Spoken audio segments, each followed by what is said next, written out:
part of the optimism for next year, just having three proven senior guards, two of them the best returning scorers in the Pac-12? Yeah, I mean, it's those guys are dynamite, and they had great individual seasons, and they're working harder. They feel like they have a lot to prove this year, and I know they're two of the better guards coming back statistically in the season they had. And I think Cody too, even for a guy that's going to be a senior. I mean, he's a guy that his body has really come together over the last year and a half, and I still think that there's a lot of room for him to improve and get better. And so those three guys leading what we're doing, it's exciting for me. I think that they've become more vocal leaders too, and taken more ownership of the team, and I think their voice is going to be heard, with mine throughout the year as we bring everyone else, the new guys into the fold. And I like the approach of those guys, so that makes you feel great. And then Remy Martin, you guys are going to love him too. I mean, he's a point guard that has unlimited energy. I mean, he's up and down the floor, and his defense is on the ball defense, and so with him, Shannon, and Trey pressuring it, I think there's a lot more things that we could do on defense that we were somewhat limited to last year in terms of just trying to conserve energy. Any of them remind you of them back in the day? In terms of which guy? Playing style, any of those guys? I mean, I don't. I mean, I try not to compare myself to them. I actually try and find someone that's a little different than me, that was a little more exciting of a player than I was. I was, very, very fundamental guy. But the one thing that Remy's electric. Off the dribble and getting into the lane. It's people have a hard time keeping him in front on defense. So I think he'll be very good at doing that and then pushing the ball. Man, guys better get ready to run. Remy is a jet. With the ball, and then he plays the game with a passion and a fire that I like from that position. And I think.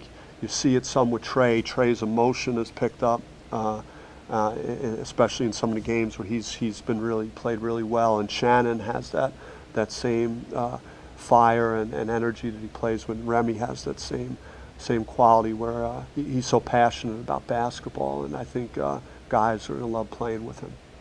You really expect those three senior guards to really set the pace? Is it fair to say that the season is going to go as far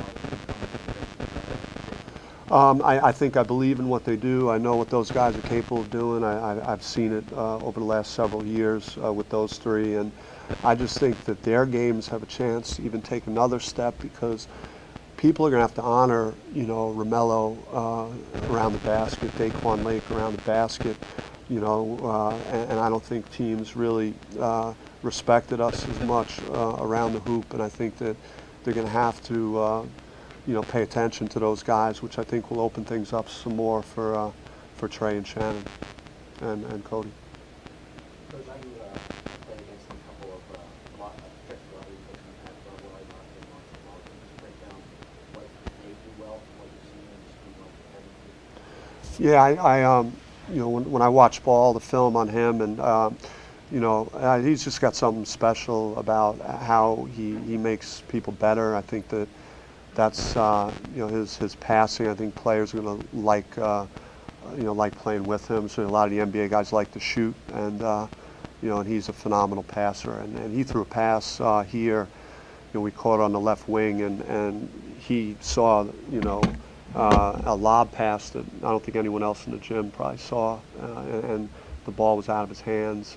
So he makes special things like any young player. He's got things he's got to get better at and work on. And but I mean, I talked about Jason Kidd as a guy I played against, size and vision and feel for the game. And so I think he's pretty special. And you mentioned Markkanen is his ability to shoot, and that's what the NBA is looking for, a guy that's big, that can make the perimeter shots and open up the court. And so I think a team that's looking for a guy that could shoot it, could put it on the floor, not super quick, but he's big and physical. So I think both those guys are really, bright future.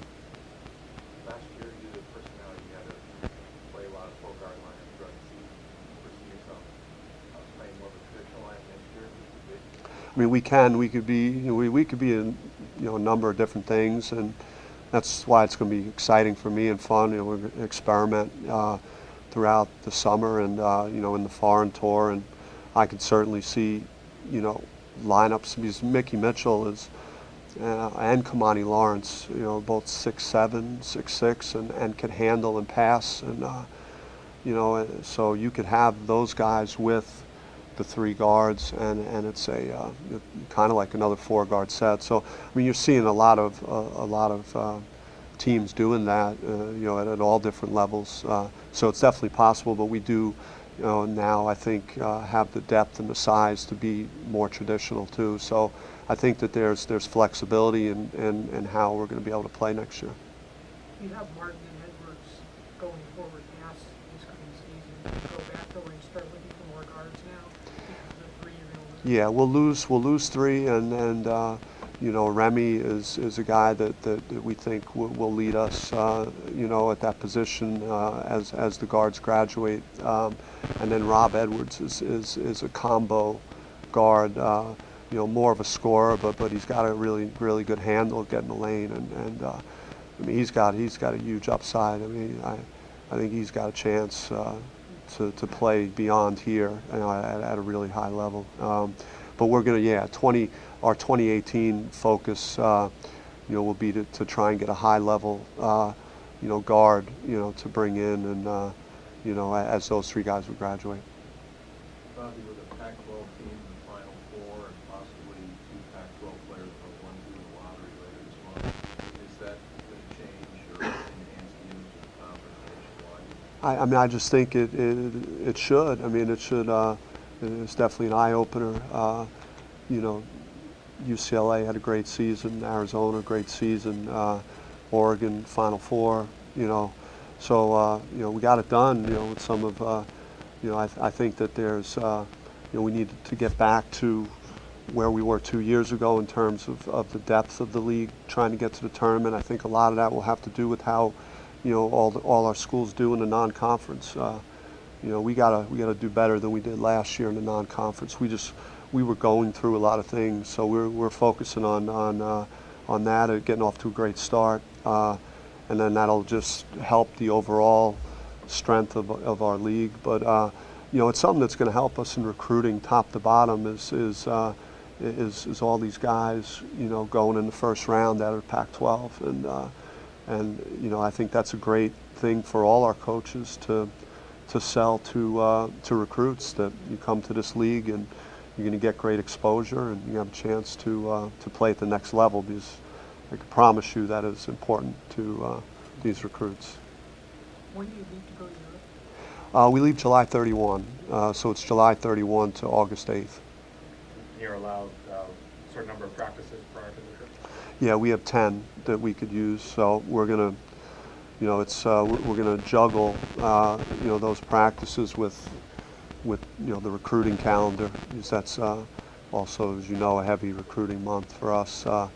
But it's I think it's perfect timing for the move we're trying to make, in the conference, to be able to get off to a quick start with these practices and the team building that we could do on this trip. Yes. So you don't think it's a stretch to say that you could be a postseason team? I'd like more time to see the whole group and, see how quickly the freshmen, because they're both highly regarded guys, and, and see Daquan and see how he mixes with our guys, and Romello. But I have a lot of confidence that we have a chance to be in that position. So you're thinking for the NBA Finals? It's exciting. It's I think what everyone's been waiting for. It's hard to project. It's you never want to underestimate what LeBron and his group's capable of doing. But I don't know. I have a feeling this is probably Durant's time. You know, I've been a big fan of Kevin Durant, and has been one of my favorite players in the NBA. So it's hard to predict who and say who's going to win, but I'll be rooting for Golden State. Can you imagine being Steve Kerr and going through what he's doing as a head coach, where you can't do what you're going to do? Yeah, it's really sad.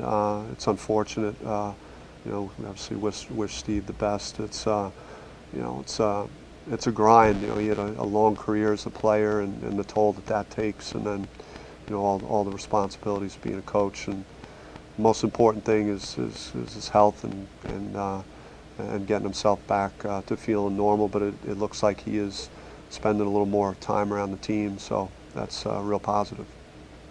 With St. Anthony's in New Jersey closing down, do you have a spot on your bench for the August?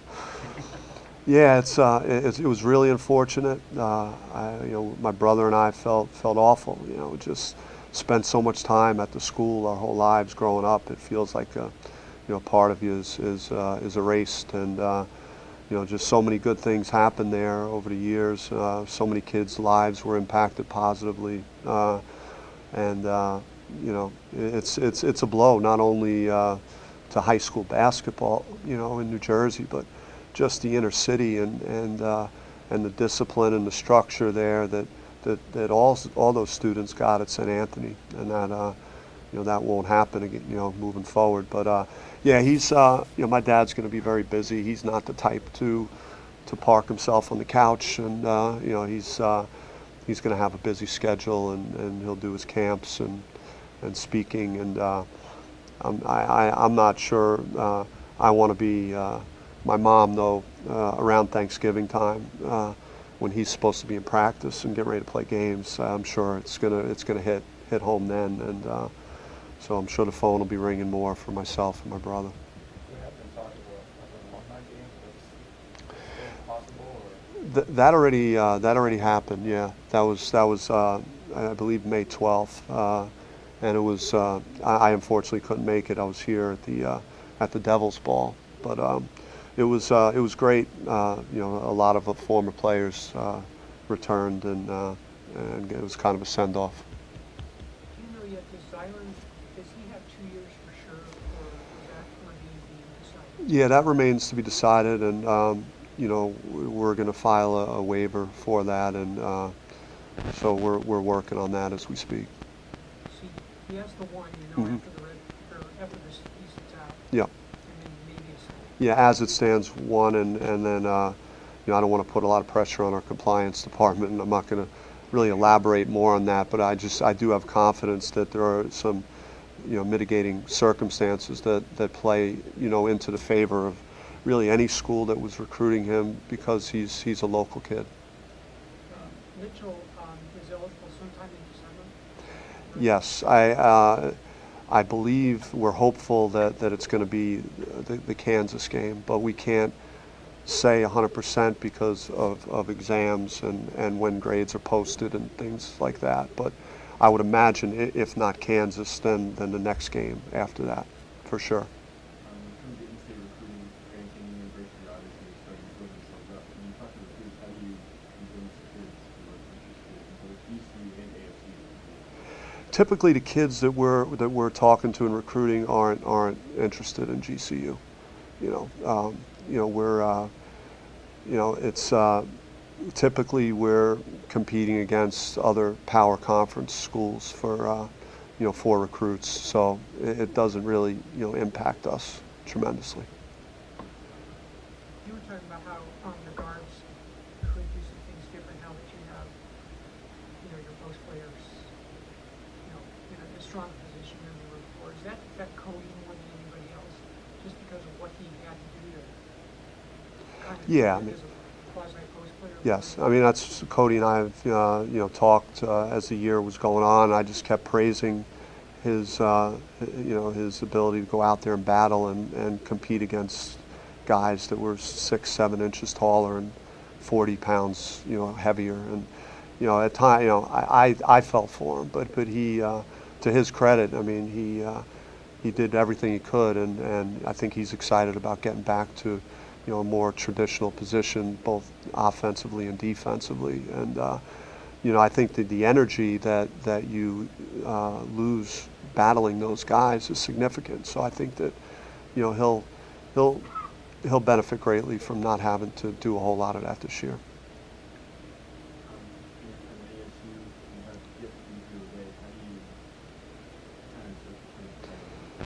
Yeah, I mean, I don't, stay up at night thinking about that yet. It's, I'm more focused on like postseason and getting to the tournament and advancing in the Pac-12 tournament. And, I've as a player, I've been involved in rivalry games, and I look back on those and say, yeah, those were fun games as a competitor to compete in, but I think more about, the championships I won, and, as a player, amateur, and then, as a coach, no greater feeling than winning the MAC championship, and seeing how my players felt, being a conference champion. So that's where my vision is. It's more of a long-term thing, not as much, one particular opponent and how do I figure out how to beat them. But I know it's important to, our fans and alumni, and we're going to work hard to try and win that game, and like we do with every game.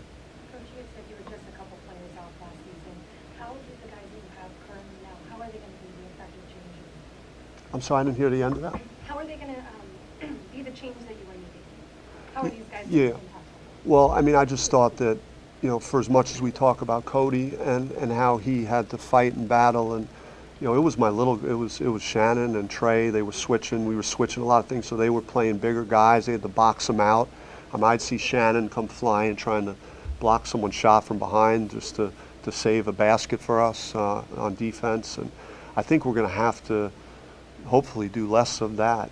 For those guys, they're going to, be spending more of their energy, defending the perimeter, and then, when Romello White's out there, and Daquan Lake and Mickey Mitchell, and it just gives us more size and physicality and rebounding and things that we lacked on last year's team. So I'm excited to see, these guys bring, those dimensions to our team, because we were really good in a lot of categories. The three-point shot, low turnover team, scoring, but our defense was unacceptable.